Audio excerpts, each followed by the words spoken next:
July of 1984, I was a student at Elon College. As I was sleeping, a man jumped up on my bed, and I knew that he was going to rape me, and I felt pretty confident he was going to kill me. One day they come and get me and take me to the Burleson Police Department for a physical lineup, and they put those charges on me. I'm sitting in my cell thinking, you know, what did I do to deserve something like this? I was just overwhelmed with relief. I mean, this man was going to be taken off the streets, and he would never, ever hurt another woman again.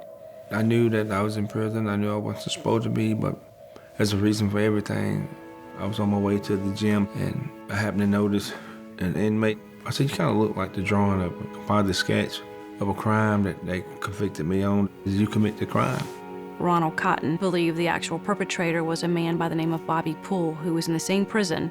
I found out that he confessed to another inmate. I was serving his time. I wrote to the Court of Appeals in Raleigh and requested a DNA test. I said, I'm an innocent man. The good Lord knows it up above, and I want to have this test done. Captain Galden and the assistant district attorney paid me a visit. They said the DNA test is back, and it belongs to Bobby Poole. The warden told me, he said, Cotton, he said, you're going home in the morning. You're an innocent man.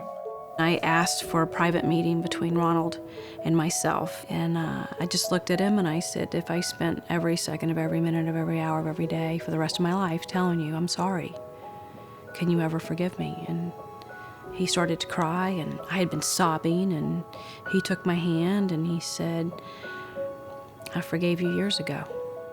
I said, all I want is good things, you know, for me, for you, your family, my family, peace and happiness. And we became friends that day.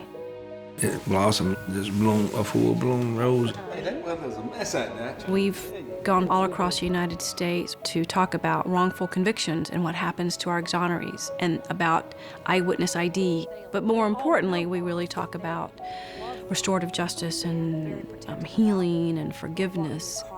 And it's just amazing the people, how excited they get by the things that Jennifer and I have done. It's something that we thought was the right thing to do, but to know that it's really made a difference is huge. It makes me feel very proud. You know, it's a blessing in disguise.